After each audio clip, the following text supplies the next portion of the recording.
বনের ধারে একটা মাঠ, আর সেই মাঠের এক কোণায় বাঁধা ছিল একটা গরু। এমন সময় বন থেকে বেরিয়ে এলো বিশাল এক বাঘ। গরুটাকে দেখে তার জিভে জল এসে গেল। বলল, ওরে গাই, তোকে আমি খাই। সে কি গো বাঘ মামা, শেষমেশ আমায় আজ বুঝি হরিণ টরিণ ধরতে পারোনি? খাবো খাবো খাবো, আজ তোকেই খাবো। সে নয় খাবে, কি আর করা যাবে। তবে এখন আমায় খেলে তোমার বড্ড লোকসান হয়ে যাবে। কেন? লোকসান হবে কেন?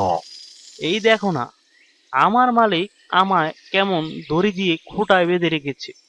সারা মাঠে এত ঘাস, অথচ আমি নাগালই পাচ্ছি না। তো খাবো কি? যেটুকুই নাগাল পেয়েছি কখন খেয়ে ফেলেছি। ভালো করে না খেলে কি শরীরে মাংস হয়? এখন আমার শরীরে যেটুকু মাংস আছে তাতে তোমার পেট ভরবে না, বেকার কষ্ট করে খাবে। বটে বটে বটে, তোর মালিক তো বেজায় বোকা দেখছি। সে আর বলতে, রোজ এত দুধ দেই, সে খেয়েও মানুষগুলোর বুদ্ধি হয় না। কিন্তু আমার যে খিদে পেয়েছে, তোকেই আমি খাবো। সে তো খাবেই, তার আগে এক কাজ করো মামা, তাহলে আমারও পেট ভরবে, তোমারও পেট ভরবে। কি কাজ শুনি?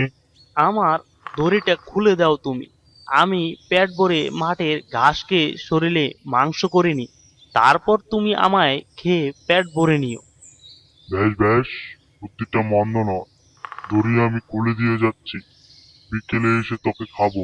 এই বলে বাঘ এক কামড়ে দড়িটাকে কেটে দিয়ে বনের ভিতর ঘুমোতে চলে গেল। গরু সারাদিন নিশ্চিন্তে ঘাস খেলো। বিকেলে বাঘ এসে বলল, ওই, তুই রেডি নাকি?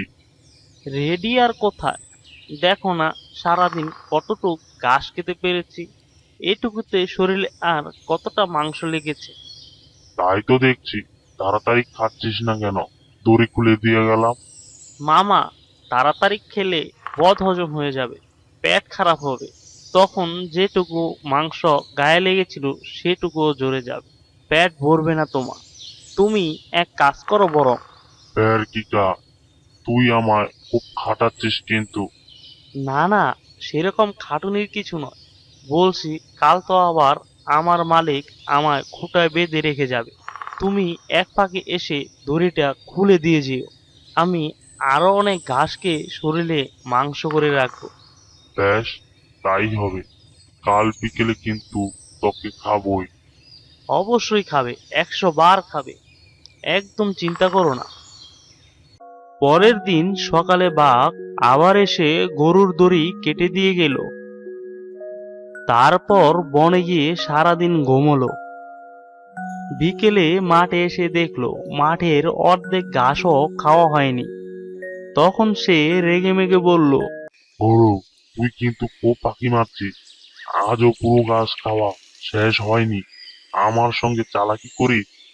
সে কি মামা, চালাকি করব কেন? আমি তো প্রাণপণে সারাদিন ঘাস খেয়েই চলছি। এত বড় মাঠের ঘাস শেষ করা কি চারটিখানি কথা? আর শেষ না করলেই তো চলবে না। তুমি কাল আবার এসে আমার দড়িটা খুলে দিয়ে যেও।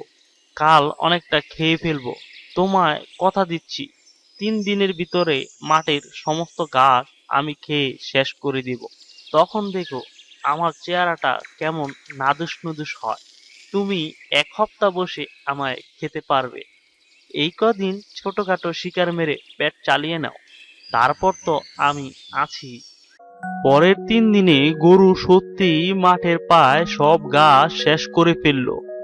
কেবল বনের ধারে এক বিশাল অশ্বত্থ গাছের তলায় এক ফালি ঘাস পড়ে রইল।